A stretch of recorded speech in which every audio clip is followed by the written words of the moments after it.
Hi you guys, it's Miss Barnett here, and I'm trying something a little bit different. I'm getting very long-winded in my videos.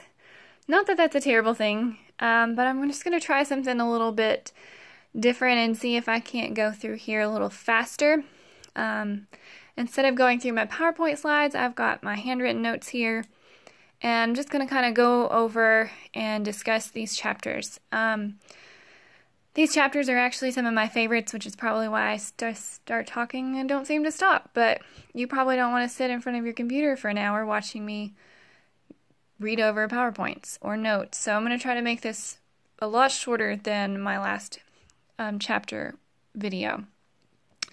So this week we are moving on to chapter 12 and talking about personality. This is probably my favorite chapter. It was probably most influential to me when I took this class at your age and all, so definitely one of my faves. But like I said, I'm going to try not to take forever to kind of go over it with you. So basically, we're all psychologically different from other people. You know, no matter how many similarities we have, we're still different in a lot of ways from each other. Personality is an individual's characteristic style of behaving, thinking, and feeling. Okay? So it's not just, well, you're a calm individual or you're a hyperactive individual. It's how you think, it's how you feel. You know, those silly little personality tests you do on Facebook and things like that, they're mostly silly. Sometimes they're a little bit accurate in some respects, but all in all, they're just for fun.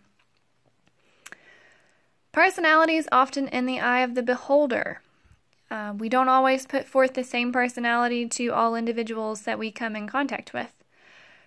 The person that I see you as, you know, through the computer and all that, may be different than who your parents sees. And who your parents think you are may be totally different than who you are when you're with your friends. And, you know, that's all okay. We kind of cater ourselves to who we're with. Sometimes you have to do that, you know. Sometimes people don't respect different parts of you, and so you kind of cater, like I said, cater who you're going to be at that particular moment, depending on who you're with. The first thing we're going to go over here in this chapter is some different ways in which we can measure or study personality. Now, personality psychology gets a lot of crap. I'll just put it that way. So many people say that there's no truth to it. There's a lot of people who say that it's just all made up and it's bogus, and you shouldn't rely upon any of it to, you know, make yourself feel good. I disagree, but I'm not saying that you should base your whole life off of a personality questionnaire, because you may take a personality test at one point in your life and get a different result if you take it at another point in your life, depending on what you've experienced, what you've learned, all those kinds of things, okay? But if you want some help understanding yourself, or, you know, figuring out a little more about you or a little more about people in your life, I think personality tests are okay. They're fun. You know, you usually kind of find things you're like, oh, that is totally me. Or you might read things and you're like, that is nothing like me. We're also going to be I'm going to let you guys take a personality test. Hopefully, I'm going to make sure that I get it posted before this video. But we're going to take one of my favorites, and, you know, I'll see what you guys think about it. But here's some different kinds of personality inventories. Self-report. That's where you answer questions on how strongly they apply to you. You know, you usually have a scale of 1 to 5 or 1 to 10. How strongly do you agree with this statement? Those Facebook tests where, you know, it says which kind of fruit is most appealing to you. That would be kind of the same thing. You're answering a question based on your own judgment, based on the options that you're given. The Minnesota Multifaceted Personality Inventory, also called the MMPI, is a rather old personality inventory that is still used today. Created around the 1940s, it creates profiles and provides a general objective true-false test format, which is used to identify mental disorders. So basically, I'm going to use my finger here to kind of guide us. Basically, you'd get your results on this type of graph, okay? So you'd have kind of a wave thing going on here. And most people fall within the normal range. But anytime there would be, if anytime you'd have really low peaks or very high peaks, those would fall in certain types of disorders. And so let's say you dipped pretty high up here on neuroticism. Well, neurotic basically means full of anxiety. So while anxiety can be severe enough that it impacts your life in a bad way, most of us have anxiety at some point in our life, multiple times a day maybe. different situations spark anxiety. And anxiety isn't always bad, Planning a wedding causes you lots of anxiety. Having a car wreck also causes lots of anxiety. So anxiety in and of itself isn't bad. It just depends upon the circumstances and how you handle it. But it would give you this printout and you could see where you fell on all of this. Another type of personality test are projective tests. So to project, just like a projector projects an image onto a screen, when we project things, we are putting our beliefs onto something else. So, these types of tests ask participants to respond to vague, ambiguous stimuli in ways that may reveal the subject's needs, feelings, and personality traits. Most common of these is the Rorschach inkblot test, and basically you're going to view an inkblot image, and you're going to tell the psychiatrist or whomever what it is that you see in that image. Inkblots are literally made by taking, I'm just going to show you here, taking a piece of paper, putting a blob of ink on it, smushing it between another piece of paper, and then looking at the image.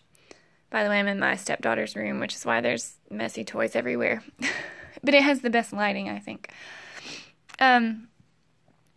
But it's just an inkblot image. It's not a painting. It's not like somebody intentionally tried to put an image there. It's just an inkblot.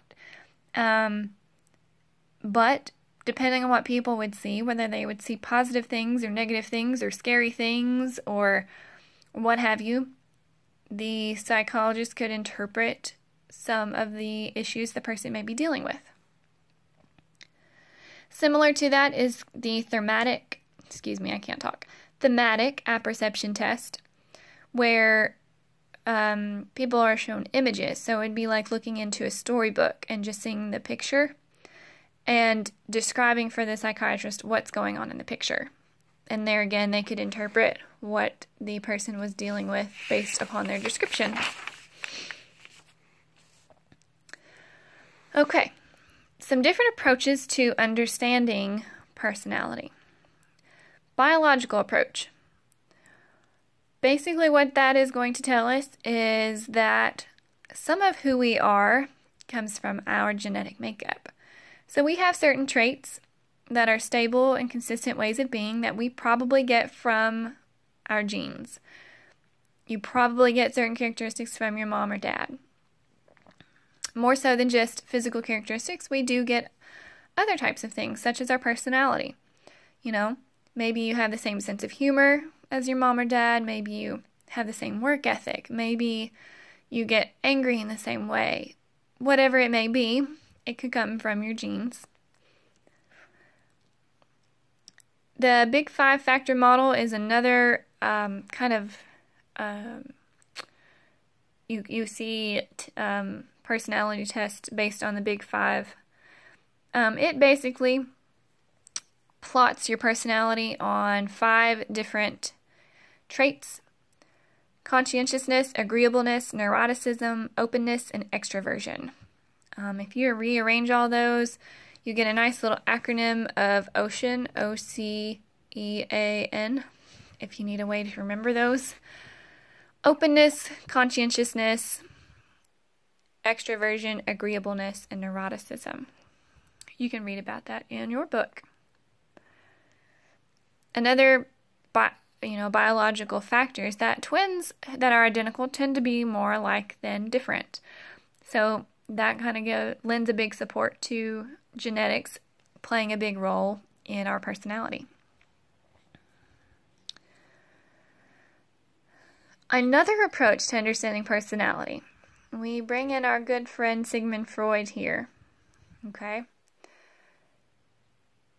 There are needs and desires in our unconscious which shape our personality according to this psychodynamic approach. We talked about Freud with the conscious and unconscious mind. And in our unconscious, here, Freud says is where our personality comes from. All right, so my nice little drawings here, but this is you, okay? And you've probably seen this in cartoons, the little angel and the little devil sitting on the shoulders when a person's trying to make a difficult decision. Freud says this happens in our unconscious mind, that when we're faced with a situation, we kind of get in this fight with ourselves, On one hand, we have, here, let's explain this first. Here's you, your ego. Developed through contact with the world, deals with life's practical demands. Okay, so that's you, your everyday life. You go about your life, you learn things, you make decisions, okay? But sometimes there's particularly tough decisions to make. So on one hand, we have Freud's superego, mental system that reflects the internalization of cultural rules. So this is your little angel sitting on your shoulder telling you to do good, to be good, to follow the rules, to do what your parents want you to do, to, follow the rules that society has set up, etc. On the other hand, sitting on your other shoulder, we have Freud's id, our needs, wants, desires, impulses, sexual and aggressive drives. This is your little devil telling you, break the rules, treat yourself and be mean to somebody else. No, those people never cared about you. Why are you going to care about them? Kind of analogy. So we make this decision between those two. They kind of fight back and forth, and we'll eventually go with one. It all depends on the situation. It all depends on you as to who you're going to listen to. And because we sometimes make these tough choices, we've come up with defense mechanisms. Or we didn't come up with them, but Freud and his daughter helped to name them. Ways of dealing with tough situations and protecting our ego, and thus reducing anxiety. So when our ego feels threatened, usually because our superego and our id is in a fight, we typically turn to some of these defense mechanisms. Okay?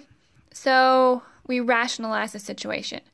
If your id's telling you to do something that you don't want to do, maybe you come up with a good reason as to why that's not going to be bad. Well, you're right. Those people, they've never been nice to me, so why should I listen to them? Projection, there's that word again. You project how you feel onto somebody else. Have you ever gotten mad at somebody and you're putting how you feel onto them. So if you have some insecurities, maybe with a significant other, and you're going off on them because you think that they don't care about you,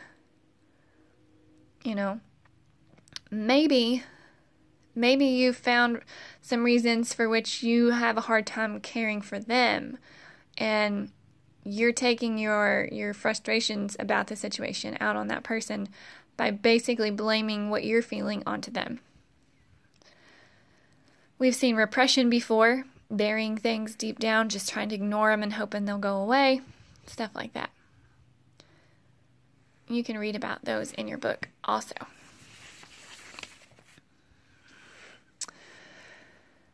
Continuing on with some Freud here, we had Erik Erikson's psychosocial stages in Chapter 11. In Chapter 12, we have Freud's psychosexual stages. And Freud doesn't have quite as many, but If you haven't found a reason to like Freud thus far, this probably isn't going to help any. This is probably what Freud is most known for, what he is most controversially known for, and the reason so many people have a big issue with Freud. But what you have to remember is Freud isn't talking about these things overtly. He is talking about these on an unconscious level. The child doesn't realize that they're doing this or that this is happening, but he thinks that it's happening. So we have 5 stages, and they have some very pleasant names: oral, anal, phallic, latency, and genital. Okay? I'm going to kind of get close here so you can see. During the oral stage, 0 to 18 months, Freud had what he referred to as erogenous zones or pleasure zones, meaning this is where the child got or would find their enjoyment during this stage. Not overtly, very unconsciously. But think about a 0 to 18-month-old infant. What do? They eat pretty much all the time. They eat when they're upset. They either eat, or they suck their thumb when they're upset, or they put a pacifier in their mouth. So their mouth is kind of the center here.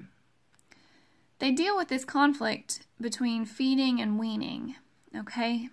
So how long are they allowed to be fed via a bottle before they start to take sippy cups, before they start to eat adult foods?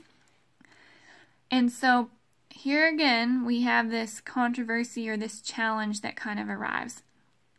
So Freud says, based on how this conflict is handled, will impact their personality later in life. So, we have talkative and addictive, or dependent and needy. Okay? So basically what Freud says here, or talkative, dependent, addictive, and needy. Basically what Freud says here, if a child isn't encouraged to be weaned from a bottle, then their later personality, they're going to need to fulfill this comfort that they get from putting things into their mouth. So a child who is not weaned and who's allowed to have their bottle as long as they want to are going to become very addictive, needy types of people. So they may be more likely to smoke cigarettes. Again, you're putting something in your mouth. They may just be more of a needy type of person, always needing attention, always needing comfort. They may put things into their mouth more. They may chew on their ink pens when they're nervous, chew on their fingernails when they're nervous, because they're fulfilling this need here in this erogenous zone due to this conflict. Oppositely, if they are weaned too soon, then they may become, they may try to find ways in which to fulfill that need that they have unconsciously through other means. Being talkative, maybe also becoming the type of people who chew on their fingernails or smoke a cigarette just to fulfill that satisfaction. Just bear with me through all this talk, and hopefully it'll make some sense to you. The second stage, anal stage, 2 to 3 years, potty training, okay? We're learning to go to the potty. Freud says if a child is potty trained too strictly, every time they have an accident, they're scolded, they're made to feel ashamed, etc. Later in life, that child is more likely to be very orderly, very neat, very controlling, because they're trying to control their bowels at this age, and that control carries on into their adult life. You know, they probably have a very organized desk, keep a very neat room, you know, have a strict cleaning schedule, etc. Whereas a child who isn't encouraged to potty train very fast, you know, maybe start school still wearing diapers, they're just not encouraged to learn that control. Later in life, they may be disorganized, very sloppy types of individuals. I don't know. I think there could be a little truth to this. I'm not saying at all that it is absolutely true, but I think we could at least appreciate that whether or not this is the exact situation that leads to this type of personality, I think we can at least understand these types of personalities. The third stage of Freud's is the phallic stage, 3 to 5 years, and this is oftentimes when little kids discover their private parts. And, you know, children touch themselves, they find something new, and parents will either, you know, say, well, that's just natural, or a parent may say, you know, don't do that, that's nasty, that's dirty. And depending on which that they may say, this is according to Freud, you know, if they're allowed to explore themselves and the parents don't see any fault in it, they may become a flirtatious, vain type of person. And if they are scolded or told that it's not a good thing, then they may become a more jealous / competitive type of individual. I don't know. This is all Freud here.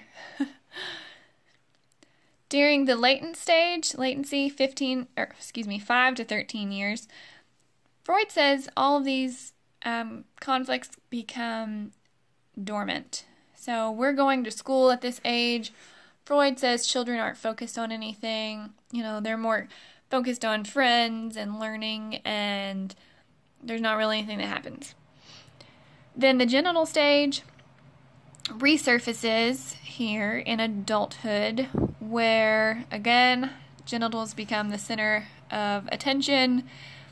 The conflict becomes adult responsibilities, and people will either learn to make authentic investments in love and work and have the capacity for healthy adult relationships, or the opposite. They struggle to create relationships. They don't really have a clear path in life, and yeah, I don't know. What do you make of this? Like I said, the first early stages are where people get offended.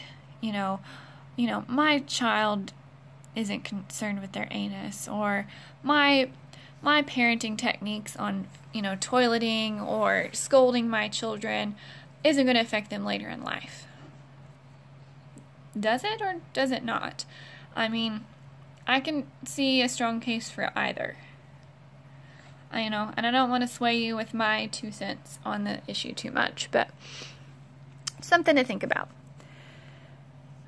Here is another part of Freud's theory, here, the Oedipus complex, where little boys become attracted to their mothers and despise their fathers, and the opposite can happen with girls in the Electra complex.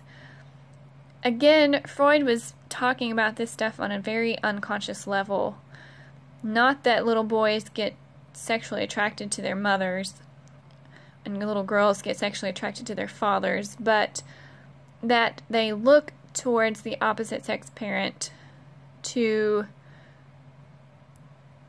find comfort, and that this issue later becomes resolved by losing that jealousy that they may have for mom or dad and realizing, hey, I can grow up and be like dad and still love my mom, blah, blah, blah.